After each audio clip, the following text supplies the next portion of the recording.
अस्सलाम वालेकुम। आज हम फास्ट फास्ट पेपर्स लिखने जा रहे हैं एडवांस मैथमेटिक्स के।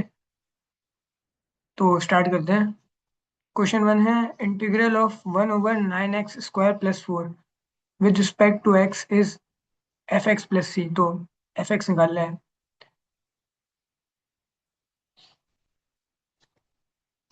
अच्छा, तो हम इसको थोड़ा सा ब्रेक कर देते हैं। इसको 9x² को हम लिख सकते हैं 3x का होल स्क्वायर और 4 को +2 का होल स्क्वायर। सब्स्टिट्यूशन मेथड लगा देते हैं, x = a टेंजेंट थीटा वाला। जब भी डिवाइड के अंदर या a² +x² वाली टर्म हो ना। और यहाँ पे ध्यान रखिएगा कि x नहीं है, यहाँ पे 3x है, तो इसीलिए मैंने यहाँ पे 3x यूज किया हुआ है। तो 3x = 2 tan थीटा। 3x यहाँ इक्वेशन की लेफ्ट पे है, 3 को मैंने राइट पे भेजा, मल्टीप्लाई में था, डिवाइड में आ गया, 2/3 टेंजेंट थीटा हो गया। डेरिवेटिव निकाल लेते हैं विद रिस्पेक्ट टू थीटा। तो dx/d थीटा हो जाएगा 2/3 sec² थीटा। 2/3 कॉन्स्टेंट है और टेंजेंट थीटा का डेरिवेटिव sec² थीटा, यानी dx हमारे पास आ गया 2/3 sec² थीटा d थीटा। हम इसको यहाँ पे पुट कर सकते हैं, ये यहाँ पे जो dx है ना, इसकी जगह पे हम ये सब्स्टिट्यूट कर सकते हैं। यहाँ पे मैंने सब्स्टिट्यूट कर दिया 2/3 sec² थीटा d थीटा। और ये 3x को हमने 2 टेंजेंट थीटा सपोज किया था, तो यहाँ पे 2 टेंजेंट थीटा सपोज पुट कर दिया। तो इंटीग्रल हो जाएगा 1/2 टेंजेंट थीटा का होल स्क्वायर, यानी कि 4 टेंजेंट स्क्वायर थीटा +4। तो 4 कॉमन ले लिया, तो क्या हो गया, 4 bracket tangent square theta +1 bracket close into 2/3 sec² theta d theta. ठीक है, थोड़ी कैंसिलेशन कर दें, 2 से 2, 4 कैंसिल, तो नीचे 1/2 बचा और इंटू 1/3। 1/6 कांस्टेंट है, तो उसको बाहर निकालिए इंटीग्रल के। 1/6 sec² थीटा, और टेंजेंट स्क्वायर +1 भी sec² के बराबर होता है, तो ये कैंसिल हो जाएंगे। अब अंदर हमारे पास कुछ भी नहीं बचा। ठीक है, यानी ये थीटा की पावर 0 है, तो जब इसका इंटीग्रल लेंगे तो हो जाएगा 1/6 थीटा। अच्छा, ऊपर हमने देखे 3x = 2 टेंजेंट थीटा सपोज किया था, हमें थीटा बनाना है। 2 को हमने वहां भेजा और टेंजेंट इनवर्स ले लिया, तो थीटा की वैल्यू क्या आ गई, टेंजेंट इनवर्स 3x/2। पुट कर दें, 1/6 टेंजेंट इनवर्स 3x/2 + c। ये इंटीग्रल निकल गया। अच्छा, एक और तरीका इसका ये होता है 1/x² + a² के इंटीग्रल का, कि 1/a टेंजेंट इनवर्स जो भी x हो divide by a, 1/a tangent inverse x/a + c। तो इसको हम अगर इस तरीके से भी करना चाहते हैं ना, कि 1/9x² है, 9 कॉमन ले लें। 9 कॉमन ले लिया, 9 कॉमन लिया हमने यहाँ से, तो यहाँ पे क्या बचा, x² + 4/9। ठीक है, बाहर की साइड पे क्या है, 1/9 कॉमन निकाल लें, तो ये नीचे x² बन गया और +2/3 का होल स्क्वायर बन गया। ठीक है, तो 1/8, ए हमारे पास क्या है, 2/3। 1/a यानी 1/2/3, जो कि हो गया 3/2, tangent inverse x/a। Tangent inverse x, x हमारे पास क्या था यहाँ पे, x था, x ही रहेगा, और 3 हो गया हमारे पास 2/3x। तो यानी कि टेंजेंट इनवर्स x/a क्या हो गया, टेंजेंट इनवर्स 3x/2। 2/3 अपाउंड में ना, तो 3 ऊपर चले गएगा, और बाहर 1/9 भी था, तो 1/9 इंटू 3/2 हो जाएगा, यानी कि 1/6। तरीके से भी कर सकते हैं हम। 1/6 tangent inverse 3x/2, option number A. Question two है, if a = 4 5 6 7 8 9 10, b is equals to 1 2 3 4 5 6, a minus b। a minus b के लिए सिंपल, जो कॉमन आ रहा है उसको कैंसिल कर दें, 4 5 6 आ रहा है यहाँ पे, और देखे ए के साइड में बाकी क्या बचा है, 7 8 9 10, यानी ये ए हो गया ऑप्शन। फिर ये slope of line passing through points 4 5 3 7।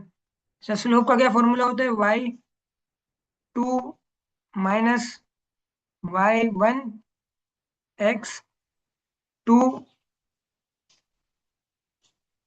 -x1। y2 यहाँ पे देखे 7 है, और y1 हमारे पास 5 है, x2 हमारे पास 3 है, और x1 4 है। 7 - 5 2 हो गया, और 3 - 4 -1 हो गया। यानी कि -2 हमारे पास आंसर आया। 4 है इंटीग्रल ऑफ ए की power X D X. Constant का with respect to X derivative integral निकालना है। अच्छा, ए एक्स को हम लिख सकते हैं ई की power x L N a. वो इस वजह से कि ई की पावर एल एन ए बराबर है ए के, ठीक है। ई की पावर एल एन ए बराबर है ए के। क्यों? ई की पावर एल एन को कैंसिल करिए। अब अगर यहाँ पे 2 होता ना ए की जगह पे, तो ई की power l n square l n two, यहाँ पे 2 आ जाता। यानी यहाँ पे जो भी वैल्यू होती ना, वहाँ ये एज इट इज आ जाती। तो ए की पावर एक्स को हम इस तरीके से लिख सकते हैं, ई की पावर एक्स एल एन है। जो ई एल एन है ना, ई की पावर एल एन है, वो ए के बराबर है। ठीक है, तो ए की पावर एक्स की जगह पे हमने ई की power x L N put कर दिया। अब थोड़ा सपोज कर लेते हैं U equal to X L N है। Derivative with respect to X हो जाएगा D over D X is equal to, अच्छा एक्स के रिस्पेक्ट से करना है ना, एल एन ए तो कांस्टेंट है, अगर एल एन ए का डेरिवेटिव लेंगे वो 0 हो जाएगा। एक्स का डेरिवेटिव 1 और एल एन है, तो l N a d x हो गया। अब यहाँ पे हमें डी एक्स चाहिए। डी एक्स बनाने के लिए एल एन ए को हम इस तरफ भेज देते हैं, ठीक है। तो डी एक्स की वैल्यू हो गई d over l N a. Put कर देते हैं यहाँ पे। एक्स एल एन ए को हमने यू सपोज किया अभी अभी, ई की पावर यू और डी एक्स की जगह d u over l N a, ठीक है। एल एन ए कॉन्स्टेंट है ना, तो एल एन ए को बाहर निकालना है। 1 ओवर एल एन ए और ई की पावर यू सेम ही रहेगी, ई की power U divide by L N A plus C.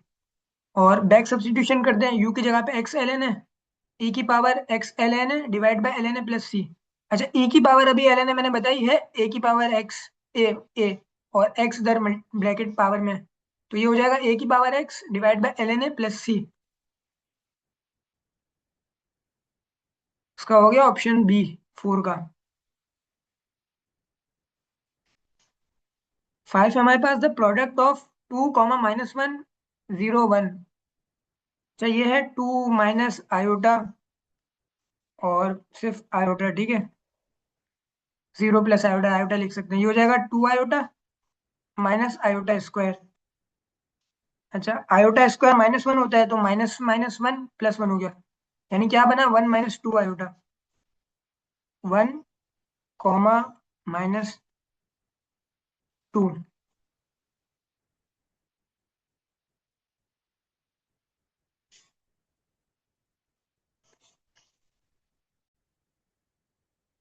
Sorry, 1 plus 2 iota, यहाँ पे प्लस है ना। 1 प्लस 2 आयोटा यानी 1 कॉमा 2, 5 का ए। यहाँ पे मैंने सोल्यूशन भी मेंशन किया हुआ है, ये मैं लिंक दे दूंगा चैनल के डिस्क्रिप्शन में। 6 है ज्योमेट्रिक मीन बिटवीन 50 एंड 18। ठीक है, 50 और 18 के दरमियान मीन निकालना है। लेकिन मल्टीप्लीकेशन कर ली, 50 इंटू 18 बराबर है 900 के। जीएम का formula plus minus under root a b. तो अंडर रूट 900 हो गया, 900 का अंडर रूट होता है 30। तो जीएम आ गया +-30। और प्लस पॉजिटिव वैल्यू ले रहे हैं यहाँ पे, तो नेगेटिव वैल्यू मेंशन नहीं है। +30 हो गया। 7 है इंटीग्रल ऑफ 1/x² एक्स की power 2/3।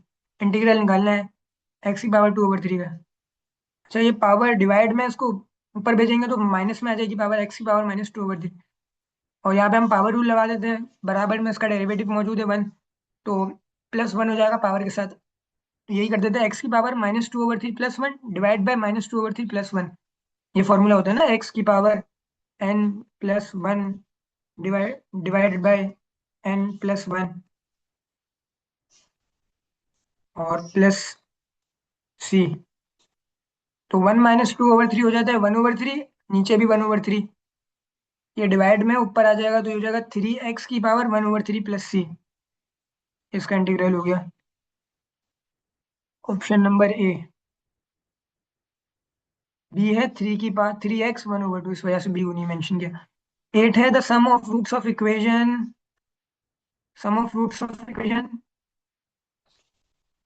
x² plus x plus m equals to 0 is equals to the product of its roots. यानी SOR और POR बराबर है, तो m की वैल्यू निकालनी है। अच्छा देखिए, SOR का फॉर्मूला होता है -b/a। यहाँ पे है प्लस में, और -1 डिवाइड बाई 1, ए की वैल्यू 1 है, तो -1 आ गया SOR। और POR होगा C/a, यानी m divide by 1 m।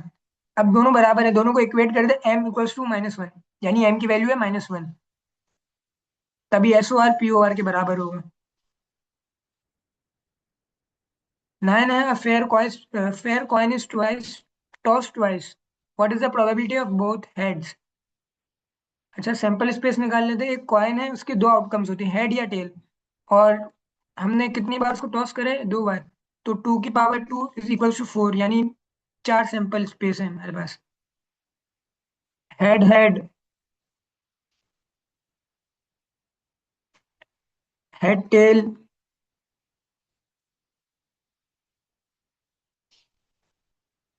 Tell head और टेल टेल।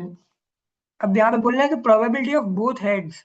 अब देखें, बोथ हेड्स में एक दफा आ रहे हैं ना, तो और सैंपल स्पेस कितना है? 4। 1/4 0.25 quarter. n term of the following sequence 2, 5, 10, 17 is निकालनी है n term, ठीक है। अच्छा, इसका टाइम बचाने के लिए एक छोटा सा तरीका ये है कि वैल्यू पुट करके चेक कर लें। n की वैल्यू आप 1 डालें, देखें यहाँ पे सीक्वेंस है ना, यहाँ पे n की वैल्यू आप 1 डालें, 2 - 3 - 1 नहीं है। 2 × 2 = 4, सेकंड टर्म पे 4 - 3 1 नहीं, -1 दे रहा है। तो फर्स्ट और सेकंड टर्म तो मैच नहीं हो रही, यानी ये नहीं हो सकता। n+1 पे देखें, n 1 डाला, 1 + 1 2, हाँ अभी तक तो सही है। n 2 डाला, 2 + 1 3, मैच नहीं कर रहा। 3 डाला, 4, मैच नहीं कर रहा। फिर है n² + 1, n की वैल्यू 1 पुट की, 1² + 1 2, मैच कर रहा है। 2 पुट की, 2² + 1 4 + 1 5, मैच कर रहा है। 3 पुट की, 3² + 1 10 हो गया, मैच कर रहा है, यानी ये सही है। 5n - 3, 5 1 = 5 - 3 2, अभी तक मैच कर रहा है। 5 2 = 10, 10 - 3 7, नहीं मैच कर रहा। n की 3 पुट की, 5 3 = 15 - 3 12, नहीं मैच कर रहा। तो 10 का हो गया ऑप्शन सी। 11 है, if x + y = 8, xy = 15, x - y की वैल्यू निकालनी है। अच्छा, एक फॉर्मूला हमने पढ़ा था a - b² का, जो कि होता था a² + b² - 2xy। तो a और b की जगह x और y पुट करते हैं, तो ये x - y² का फॉर्मूला हो जाएगा x² + y² - 2xy। ठीक है। अब हमें x + y की वैल्यू दी हुई है, x² + y² की वैल्यू नहीं है हमारे पास, एक्स वाई की वैल्यू है। थोड़ा और हमें सब्स्टिट्यूशन करनी पड़ेगी। कैसे?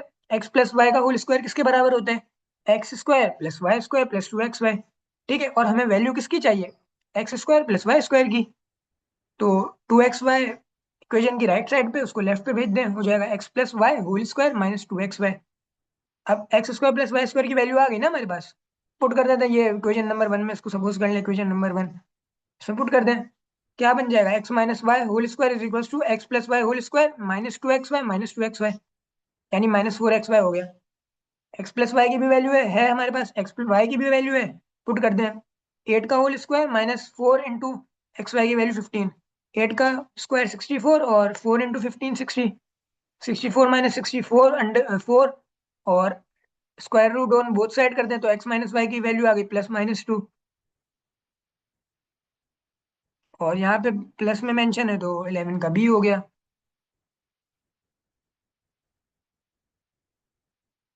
12 है, the number of ways in which 5 differently coloured flags can be arrange in a row. 5 factorial कर दें यहाँ पे simple. 5 factorial is equals to 120। 5 4 द 30, 30 × 3 90, 90 इंटू 5 4 द 20, 20 × 3 60, और 60 × 2 120। 13 है, limit of sine x divide by x as x tends to 0। अच्छा, ये सैंडविच थ्योरम है, जब भी लिमिट x अप्रोच करे 0 पे, और वैल्यू हमारे पास बन रही हो sine x divide by x, तो इसकी जो लिमिट होगी वो 1 आती है, सैंडविच थ्योरम में। 14 है, if y = a⁴x then derivative of y क्या होगा? अच्छा, इसका अभी हम थोड़ी देर पहले करा था इंटीग्रल के लिए। y = हमारे पास a⁴x को हम लिख सकते हैं e⁴x ln a, और e⁴ln a को लिख सकते हैं a⁴x, सही है, तो इसको हम इस तरीके से लिख सकते हैं। इसका डेरिवेटिव ले लें, e⁴x ln है, विद रिस्पेक्ट टू x लेना है ना, तो जो भी एक्सपोनेंशियल होगा वो सेम आ जाएगा, और फिर x ln a का डेरिवेटिव हो जाएगा ln a, यानी e⁴x ln a ln a। और अभी हमने देखा था कि ई की power x L N a की पावर एक्स के बराबर होती है, तो इसको हम लिख सकते हैं ए की power x L N A plus C. Plus C नहीं आएगा, सॉरी, ये डिफरेंशियल इंटीग्रल नहीं है, हाँ सॉरी।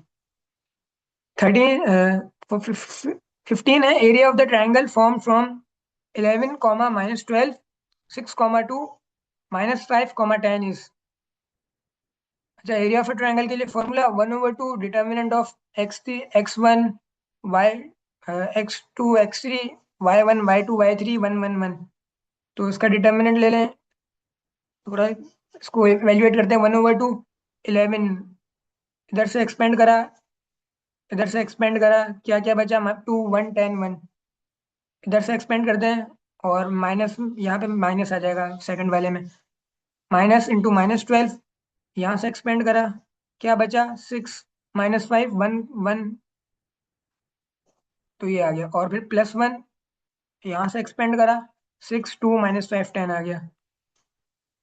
अच्छा, इसको इवेल्युएट करते हैं, इसका डिटर्मिनेंट निकालते हैं। 2 इंटू 1 2, और माइनस आ जाएगा बीच में, 10 into 1 -10, 6 into 1 6, minus into -5 +5, 6 into 10 60, और -2 इंटू -5 +10 हो गया। सही है। 11 इंटू 2 -10 -8 के बराबर होता है, तो 11 इंटू -8 -88। और ये हो गया 12 इंटू 11, जो 132 है, और 60 + 10 70 इंटू 170 रहा। ये इसको कैलकुलेट करें, ये हो जाएगा 114, और डिवाइड बाई 2 57। फिर दूसरा ये फॉर्मूला भी यूज कर सकते हैं एरिया ऑफ ट्रायंगल का, 1/2 ब्रैकेट में x1 y2 y3 plus x2 y3 y1 plus x3 y1 y2। वैसे ये फॉर्मूला याद करना मुश्किल है ऑब्वियसली, तो ऊपर वाला फॉर्मूला ज़्यादा आसान है। 57। 16 है, if two lines are parallel then their slopes are. जो दो लाइन पैरेलल हैं तो उनके स्लोप्स इक्वल होने चाहिए। 0 हो सकते हैं, पता नहीं, 1 नहीं, 1 भी हो सकते हैं, और अनइक्वल नहीं होंगे, पैरेलल लाइंस के स्लोप इक्वल होते हैं। 17 है, angle form by x² - 6xy + 9 square = 0। अच्छा, इसके लिए हम दो तरीके से कर सकते हैं। लंबा मेथड ये है कि टेंजेंट टू थीटा वाला फॉर्मूला यूज करें। Tangent two theta is equal to √b² - 4ac divide by a + c। Discriminant निकालने, जो कि बन रहा है 0। तो थीटा की वैल्यू 0 आ रही है या 180 आ रही है। दूसरा इस तरीके से कर लें कि इसकी वैल्यूज निकालने हैं होमोजेनियस इक्वेशन की। इसको ब्रेक कर दिया, ये बन जाएगा x - 3xy का होल स्क्वायर। दोनों लाइंस सेम है ना, x = 3xy, तो दोनों के दरमियान का एंगल 0 होगा। 18 है, integral of dx divide by a² + x²। इसका मैंने ऊपर बताया था, इसका इंटीग्रल होता है 1/a tangent inverse x over a plus c। Option B. 19 है, the centre of 4x² + 4y² - 12x + 4y - 15 = 0। Centre निकालना है इस सर्कल का। अच्छा, सेंटर निकालने के दूरी से पहले जरूरी है कि x² y² पे ना 1 1 आना चाहिए इनके कोफिशिएंट पे। तो वो करने के लिए मैंने डिवाइड बाई 4 कर दिया। ये हो जाएगा पूरी इक्वेशन से, x² + y² 12 divide by 4 -3x 4 divide by 4 1 हो गया, प्लस y, और यहाँ पे हो जाएगा -15 डिवाइड बाई 4 = 0। ये लेफ्ट पे है, इसको इक्वेशन की राइट पे हो गया, माइनस था तो पॉजिटिव हो गया, 15 डिवाइड बाई 4। ठीक है। अब मुझे यहाँ पे इसको कंप्लीट स्क्वायर बनाना है। ठीक है, कंप्लीटिंग स्क्वायर बनाना है। कैसे बना सकते हैं, x² - 3x है ना, x मेरे पास मौजूद है, यानी यहाँ पे x आ रहा है, और यहाँ पे 2 तो आता है ना लाजमी, और x। अब यहाँ पे मुझे कुछ ऐसी चीज बनानी है कि जहाँ से 2 कैंसिल हो जाए, सिर्फ 3x है। तो मैंने यहाँ पे बनाया 3/2। देखें, 3/2 बनाया, तो जब मैं अगर कैंसिल करूंगा 2 2, तो यही बनना है x² - 3x। इस वजह से मैंने यहाँ पे 3/2 ऐड भी कराया, और इक्वेशन की राइट साइड पे भी ऐड करवाया। ठीक है, ताकि कैंसिल करूँ तो इक्वेशन पे फर्क ना पड़े। +9/4, और यहाँ पे देखें y² + y है। यहाँ पे मैंने क्या करा, 1/2 ऐड करा है। क्यों, 2 इंटू 1/2 कैंसिल कर रहा है ना। ठीक है, तो ये परफेक्ट स्क्वायर बन गया, कंप्लीट स्क्वायर बन गया। x - 3/2 का होल स्क्वायर प्लस y + 1/2 का होल स्क्वायर = इसको इवेल्युएट करते हैं, 15 + 9 24 + 1 25 डिवाइड बाई 4। तो अच्छा, सेंटर किसके बराबर होता है, -g, कॉमा -f माइनस जी हमारे पास क्या आ रहा है यहाँ पे, -3/2, यानी जी की वैल्यू आ रही है 3/2, और माइनस एफ की आ रही है 1/2, यानी एफ की वैल्यू क्या आ रही है, मतलब माइनस एफ की वैल्यू क्या आ रही है, -1/2।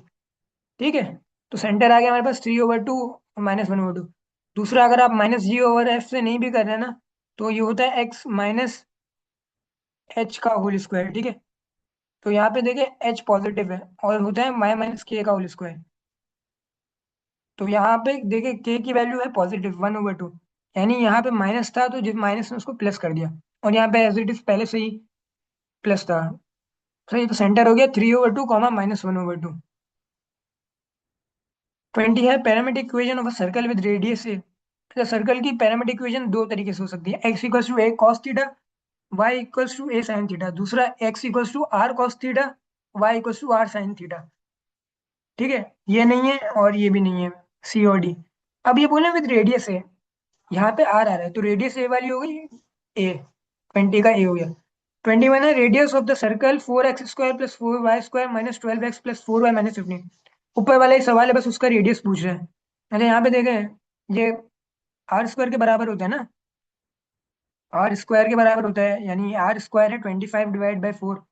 पर हमने सॉल्व कर लिया था ना इसको, तो अंडर रूट स्क्वायर ले लें तो ये हो जाएगा आर इक्वल्स टू 5/2। ये इसका रेडियस हो गया। 22 है length of the tangent from -4, 6 to 2x² plus 2y² equals to 3। अच्छा, ये निकालने के लिए क्या करें, पहले तो डिवाइड बाई टू कर दें, एक्स स्क्वायर और वाई स्क्वायर के कोफिशिएंट सेम कर दें। तो ये हो जाएगा x² प्लस y² -3/2। अब इस इक्वेशन में पुट कर दें एक्स और वाई की वैल्यू। -4 का स्क्वायर क्या हो गया, 16। 6 का होल स्क्वायर क्या होगा, 36। और 16 प्लस 36 -3/2।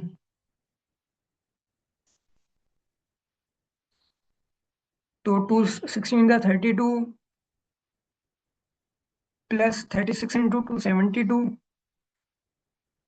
-3 डिवाइड बाई 12 एलसीएम ले लिया। 72 प्लस 32 कितना हुआ, 104 -3, यानी कि 101 डिवाइड बाई 2, 50.5 लिख सकते हैं। अच्छा देखिए, फास्ट के टेस्ट में तो कैलकुलेटर अलाउड नहीं होगा, तो आप अगर ऐसा सवाल आता है, हो सकता है नहीं है, मोस्ट प्रोबेबली तो नहीं आते ऐसे सवाल, लेकिन अगर आ जाते तो आप देखें सबसे करीब इसका स्क्वायर क्या बन रहा है, 449 है ना, 50.5 से करीब, जो परफेक्ट स्क्वायर है 7 का। तो वो ऑप्शन टिक करें जो 7 से करीब हो, यहाँ पे 7.5 बन रहा है। 5.2 हम तब कर सकते थे जब 25 से ऊपर कुछ बनता। 18.3 के लिए आपके पास होना चाहिए था टू से ऊपर की वैल्यू होनी चाहिए थी, 300 से ऊपर की वैल्यू, बल्कि चेक कर लेते 1 मिनट। 18,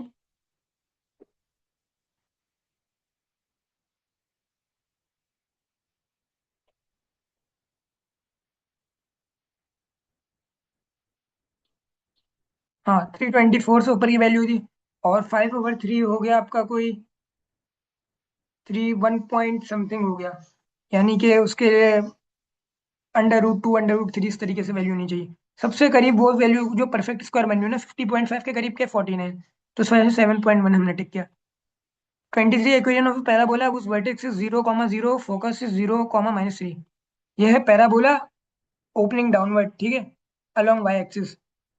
तो इसको हम किस तरीके से लिख सकते हैं, x² equals to -12y। 4 into -3 हो गया -12, तो x² इक्वल्स टू -12y लिख सकते हैं इसको।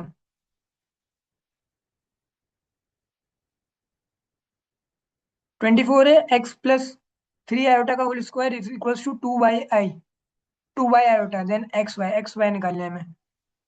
है इसको थोड़ा a+b होल स्क्वायर से खोल लें, ये हो जाएगा x² plus 2 × 3 6 x iota plus 3 iota का होल स्क्वायर 9 आयोटा स्क्वायर हो गया, और 2y i। 9 आयोटा स्क्वायर को हम लिख सकते हैं -9, x² -9, रियल नंबर्स को अलग कर दिया और इमेजिनरी नंबर्स अलग कर दिए। 6 x iota equals to 2y i। अब x² -9 यहाँ पे रियल नंबर नहीं है इसको, यानी मैं जीरो से इक्वेट करा सकता हूँ। x² -9 इक्वल्स टू 0 हो गया, यानी x की वैल्यू 2 आई, क्या क्या प्लस -3। और 6 x आयोटा किसके बराबर है, 2y आयोटा के। आयोटा से आयोटा कैंसिल करते हैं इक्वेट कराने के लिए, तो ये हो जाएगा 6x equals to 2y। X की वैल्यू हमने अभी निकाली, +3 और -3। तो पुट कर दे दोनों। +3 पे 9 आ रही है और -3 पे -9 आ रही है। अब यहाँ पे देखें, +3, 9 नहीं है, -3, 9 है। तो -3, -9 टिक करेंगे। 25 है unit matrix of order 3 by 3। अच्छा, 0 0 0 यूनिट मैट्रिक्स नहीं हो सकता, ये नल मैट्रिक्स है। ये भी नहीं हो सकता, ये भी नहीं हो सकता। ये है 1 0 0 0 1 0 0 0 1। यूनिट मैट्रिक्स वो आइडेंटिटी मैट्रिक्स 3 by 3 का। ठीक है।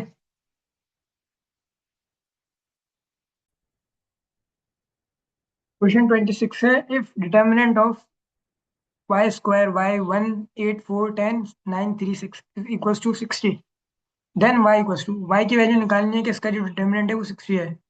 इवेल्युएट कर लें इसको। इस तरह इधर से करा है तो ये हो जाएगा y। अच्छा, पहले तो कॉमन निकाल लें, टू R2 से कॉमन निकालें और R3 से कॉमन निकालें ताकि थोड़ा सा आसान हो जाए। 3 × 2 6 हो गया। ठीक है। और फिर कैंसिलेशन कर दें। यहाँ पे 60 है ना, तो 60 डिवाइड बाई 6 10 हो गया। ठीक है। तो यहाँ पे भी नहीं बचा कुछ, और ये 60 भी रिड्यूस हो गया 10 में। अब एक्सपेंड करें इसको। ठीक है। y² से करा तो ये हो जाएगा y²। यहाँ से एक्सपेंड करा, 2 5 1 2 बचा। सेकंड कॉलम फर्स्ट रो से करा तो बचा 4 3 5 2 और माइनस साइन आ गया। हमेशा बीच वाली जो वैल्यू है ना, वहाँ उसके साथ माइनस लगता है। हाँ, अगर पहले से वैल्यू में माइनस होगा तो फिर वो पॉजिटिव कर देगा, बट आप माइनस लगाइएगा। फिर इधर से हम उसको इवेल्युएट करेंगे। 1 5 2 और y² y1, यानी थर्ड कॉलम फर्स्ट रो से। तो ये हो जाएगा 4 2 3 1। 2 2 4 और -5 × 1 -5। फिर -y 4 2 8 और 5 3 15 माइनस आ गया। 4 × 1 4 और 3 × 2 -6 इज इक्वल टू 10। 10 के बराबर है, 10 लिखना नहीं भूलिएगा। 4 - 5 -1 हो गया, y² मल्टीप्लाई बाय -1। और फिर -y 8 - 5 15 -7 हो गया। और 1 × 4 - 6 -2। और 10 पहले से है हमारे इक्वेशन की राइट साइड पे। -1 के साथ मल्टीप्लाई हो गया -y², -7 के साथ मल्टीप्लाई हुआ -y, तो +7y और -2 इक्वल्स टू 10। ये इक्वेशन के लेफ्ट में, इसको राइट पे भेज दें। y² नेगेटिव में उधर गया, पॉजिटिव हो गया। y² 7y पॉजिटिव में वहां गया, नेगेटिव हो गया। और -2 भी वहां गया, वो पॉजिटिव हो गया। क्या बना? y² -7y + 12 equals to 0।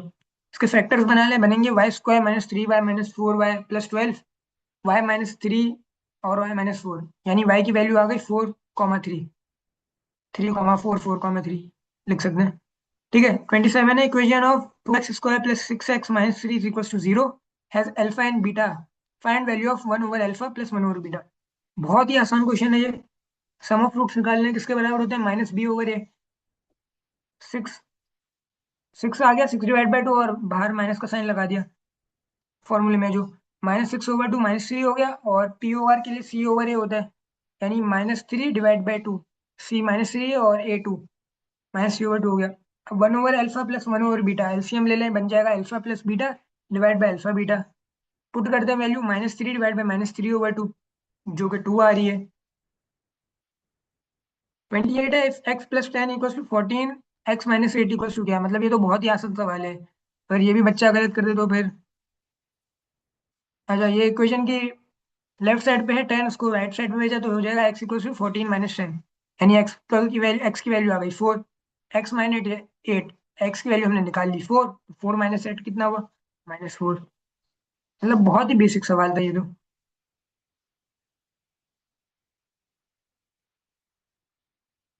ठीक है।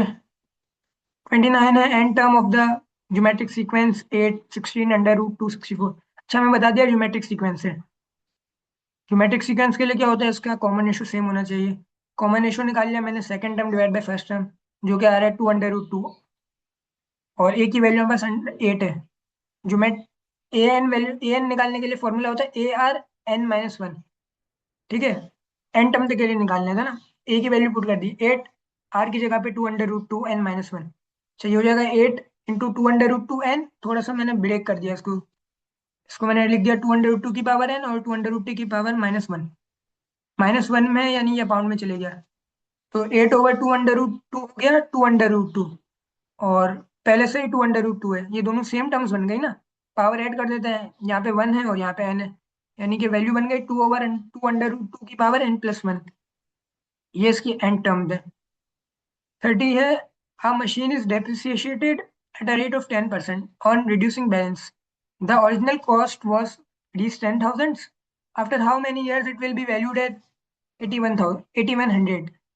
ठीक है, तो उसके लिए हम फॉर्मूला यूज कर रहे हैं, an = a 1 - r की पावर n। कितने टाइम के बाद हुई? 8100, मतलब क्या वैल्यू है कितने टाइम बाद? 8100। अभी हमें n नहीं पता, n निकालेंगे।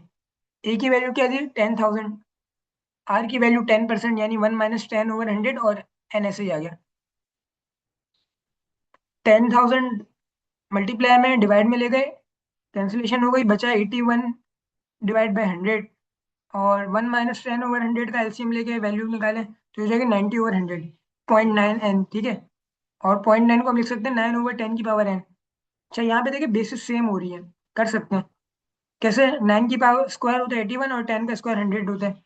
तो मैंने इसको लिख दिया 9/10 की का स्क्वायर इक्वल टू 9/10 की पावर n। बेसिस सेम है, पावर इक्वेट करा दें, यानी कि 2 साल बाद मशीन की वैल्यू 8100 पे आ जाएगी। 31 है, the given progression 4 3 9/4 is. AP नहीं है, क्यों? एपी के लिए क्या होता है? कॉमन डिफरेंस सेम आना चाहिए। 3 - 4 - 1 होता है, और 9/4 - 3 होता है -3/4, यानी कि सेम नहीं है। जीपी के लिए देखिए, जीपी के लिए क्या होता है? Second term divide by first term. ये हो गया 3/4। अगला देख लिया 9/4 ÷ 3। 9/4 ÷ 3 क्या हो गया? 9/4 × 1/3, यानी 3/4, यानी ये जीपी में है, एचपी में नहीं है। एचपी में होता तो रिवर्स हो जाता है एपी का। 32 है, how many different ways 7 letters in the word Karachi can be arranged, all of the letter are use each time. अच्छा, कराची में देखिए टोटल कितने लफ्ज हैं? 7, और ए 2 बार रिपीट हो रहा है, तो 7 फैक्टोरियल ÷ 2 फैक्टोरियल।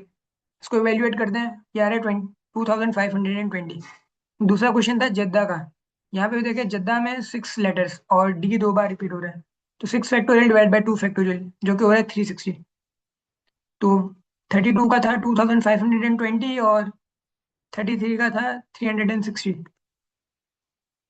34 है, which of the following expansion of 1/x + x² की power 9 contains no power of x।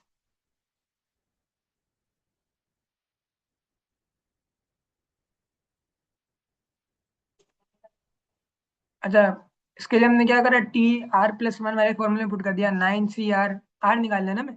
1/x 9 - r × x² की पावर है, x की पावर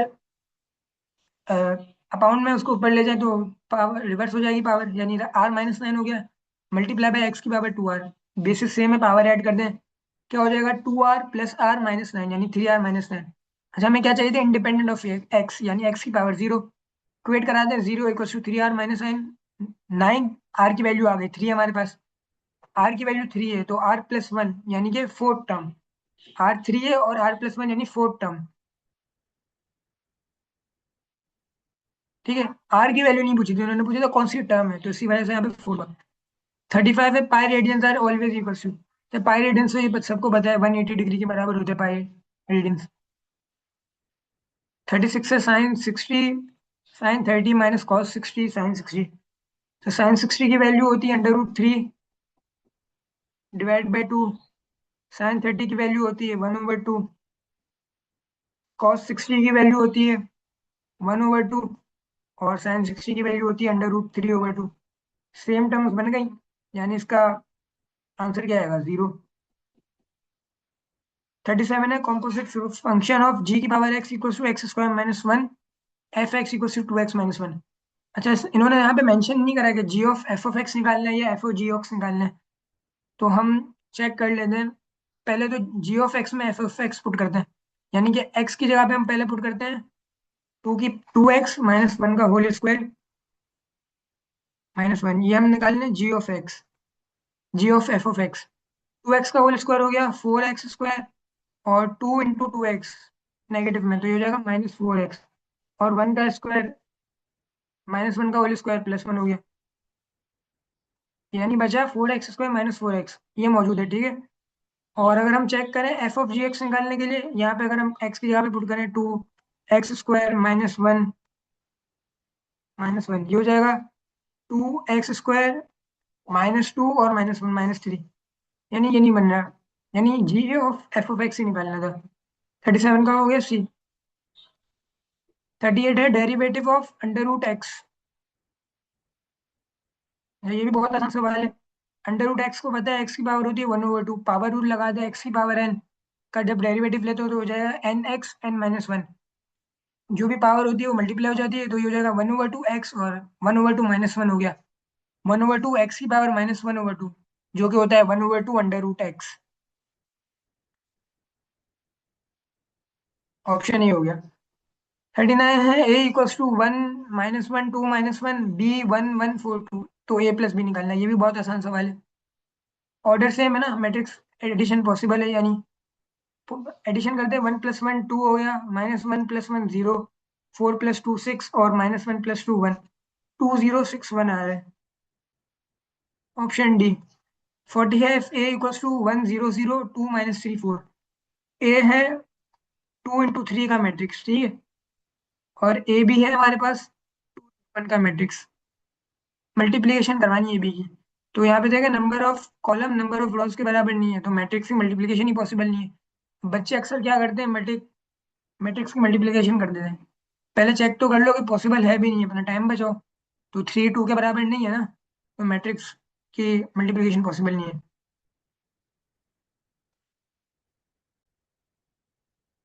41 है कि एक मैट्रिक्स दिया हुआ है XYZ -2 0, 0 - 1 3 1 0। वो स्क्यू सिमेट्रिक है। तो XYZ क्या होगा? अच्छा, स्क्यू सिमेट्रिक मैट्रिक्स वो होता है कि जब उसका ट्रांसपोज ले तो वो नेगेटिव ऑफ ए बन जाए। ठीक है, तो उसका मैं ट्रांसपोज ले लेता हूँ। रोज कॉलम में शिफ्ट हो जाएंगे और कॉलम रोज में। ये हो जाएगा XYZ -2 0, -1 3 1 0 और नेगेटिव ऑफ ए के। तो मैंने माइनस से मल्टीप्लाई करवा दिया। ये हो जाएगा -x -y -z 2 0 1 -3 -1 0। इक्वेट करते हैं, देखें -y = -2 आ रहा है, यानी y की वैल्यू आ गई 2। -z = 3 आ रहा है, z की वैल्यू आ गई -3। और x = -x है, मतलब मैच नहीं कर रहा है, यानी x की वैल्यू 0। तो 0 2 और -3 वैल्यू आ गई, यानी XYZ 0 2 और -3 होंगे तो वो स्क्यू सिमेट्रिक हो जाएगा। 42 है 1 0 0 0 1 0 0 0 1 की पावर मल्टीप्लीकेशन की पावर 4 किसके बराबर है? अच्छा, आइडेंटिटी मैट्रिक्स है तो उसकी पावर n जो भी हो, n मतलब पावर जो भी हो, तो वो सेम मैट्रिक्स ही बनेगा। यानी ये हो जाएगा 1 0 0 0 1 0 0 0 1 ही। मैंने उसको मल्टीप्लीकेशन चेक करके प्रूफ भी करवा दिया था। देखें, नंबर ऑफ रॉस को मल्टीप्लाई करें नंबर ऑफ कॉलम से, ये हो जाएगा 1 0 0 0 1 0 0 1। ये a² आ गया, और ये भी a² है। और a² × a² 4 के बराबर होंगे। तो जब इसकी वापस मल्टीप्लिकेशन करेंगे, ये भी तब भी यही बनेगा ना। 43 है a = 12 1/3 3 5। Then the value of determinant of a की पावर 4 इज इक्वल्स टू। अच्छा, a की पावर 4 ये है ना, a की पावर 4 बराबर होगी डिटर्मिनेंट ऑफ a के, और पावर डिटर्मिनेंट से बाहर निकाल दें। इसका डिटर्मिनेंट ले लें, 12 × 5 60 -3 × 1/3।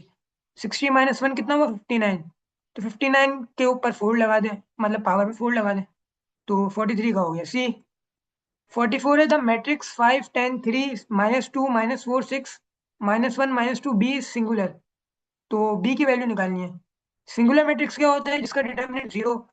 तो इवेल्युएट कर लेते हैं, यहाँ से इवेल्युएट करा, 5 -4 6 -2 बी हो गया, यानी। और यहाँ से इवेल्युएट करा, ये हो जाएगा -10 -2 -1 6 और बी। यहाँ से इवेल्युएट करा तो ये हो जाएगा 3 -2 -4 -1 और -2। मल्टीप्लिकेशन कर ले, हो जाएगा -4b + 12 -10 -2b + 6 +2 4 -4। अच्छा, यहाँ पे देखिए ये बी पे डिपेंड ही नहीं कर रही है टर्म। 4 -4 0 हो रहा है ना। और इसको हम थोड़ा वैल्यूएट कर लेते हैं, 5 × -4 -20 बी, 5 × 12 60 -10 × -2 बी 20 बी, और -10 × 6 -60। 60 -60 कैंसिल, 20 -20 कैंसिल, तो 0 0 आ रहा है। यानी बी कोई भी हो, मतलब बी कुछ भी हो, फर्क नहीं पड़ रहा है, यानी वो मैट्रिक्स पहले से ही सिंगुलर है। तो हम कर देंगे B belongs to real numbers. 45 है A is a square matrix of order N, then determinant of adjoint A, तो डिटर्मिनेंट ऑफ जो एडजॉइंट ए होगा ना, अगर वो स्क्वायर मैट्रिक्स है तो वो बराबर होगा जो ओरिजिनल मैट्रिक्स है ना, उस डिटर्मिनेंट के ऊपर पावर लगा दे n-1 की, n यानी जिस ऑर्डर का मैट्रिक्स है -1, तो एडजॉइंट ए का डिटर्मिनेंट उसके बराबर होगा। 46 है, A is a matrix of order 5 and determinant equals to 5, तो एडजॉइंट ऑफ ए, अभी मैंने बताया था कि जो भी डिटर्मिनेंट है, जो भी डिटर्मिनेंट की वैल्यू है उसके ऊपर ऑर्डर -1 कर दें, जो भी ऑर्डर, तो 5 की पावर क्यूब 125 हो जाएगा। 47 है the minor of -4 and 9 and the को फैक्टर ऑफ -4 एंड 9। अच्छा, माइनर के लिए क्या होता है, जो भी जिस एलिमेंट पे मौजूद होता है ना उसका डिटरमिनेंट निकालना है। ये -4 देके कहाँ मौजूद है, सेकंड रो और फर्स्ट कॉलम में, यानी 2 + 1, 2 + 1, उसका डिटरमिनेंट क्या होगा, 9 इंटू -2 -18 और -18 -24 -42 के बराबर हुआ। ठीक है, और को फैक्टोरियल के लिए क्या होता है, -1 लगा दें और n, i+j, i क्या है, 2 + 1, यानी 2 + 1 3 हो गया, -1 की पावर ऑड है यानी -1 ही रहा, जब इसको मल्टीप्लाई करेंगे इसके माइनस से 42 हो जाएगा, यानी इसका माइनस आ रहा है -4 का -42 और को फैक्टर आ रहा है 42। इसी तरह सिमिलरली 9 का भी कर लें, 9 है थर्ड रो थर्ड कॉलम पे, थर्ड रो थर्ड कॉलम से कर लें तो क्या बचेगा, ये बच जाएगा, -1 इंटू -5 हो गया 5, और -2 इंटू -4 -8, लेकिन यहाँ पे पहले से ही माइनस होता है, तो ये हो जाएगा 5 -8, जो कि हो जाएगा -3 के बराबर, यानी इसका माइनर आ रहा है -3। एक मिनट चेक कर लेते हैं, 5 -8, थर्ड रो थर्ड कॉलम,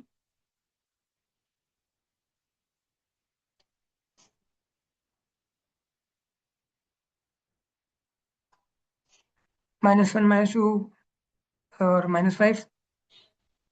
ठीक है, तो उसका माइनर आ रहा है -3, और थर्ड 3 + 3 -1 की पावर 6 हो गई, इवन है यानी उसने पॉजिटिव कर दिया, यानी को फैक्टर के लिए हो जाएगा 1 × -3, जो कि -3 रहेगा, यानी 47 का बी हो गया। 48 है a equals to 2 3 4 5 6 7 8 0 0, b equals to -1 2 -9 6 7 8 9 0 0, then B transpose A transpose और इनका ट्रांसपोज। अच्छा, ये आपने ये प्रॉपर्टी पढ़ी होगी कि ए बी का ट्रांसपोज बराबर होता है बी ट्रांसपोज ए ट्रांसपोज के, ठीक है, तो बी टी ए टी की जगह पे मैं पुट कर सकता हूँ ए बी का ट्रांसपोज, और ट्रांसपोज इनटू ट्रांसपोज वापस वही हो जाएगा, सेम बन जाएगा ना, तो ए बी, यानी सिर्फ हमें मल्टीप्लीकेशन करनी है ए बी की। अच्छा, ये मल्टीप्लीकेशन मैंने चेक की थी ए इंटू बी करके, इसका आंसर इस पे अवेलेबल नहीं था, यानी ये क्वेश्चन में गलत आंसर मेंशन किया हुआ था, एमसीक्यूज में नहीं है, तो उसको स्किप कर देते हैं। बस ये प्रॉपर्टी देख लें आप, ठीक है, तो इसका मैं लिख देता हूँ कि जो आंसर आ रहा था ना, ये आ रहा था 52 25 6, 52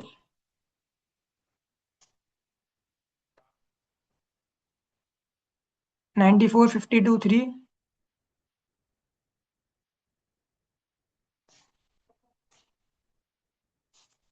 -8 16 -72।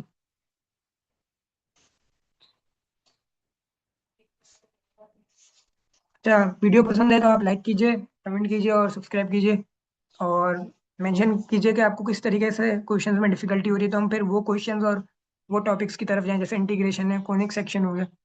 ठीक है, तो अपना फीडबैक ज़रूर शेयर कीजिएगा। तब तक के लिए अल्लाह हाफिज़।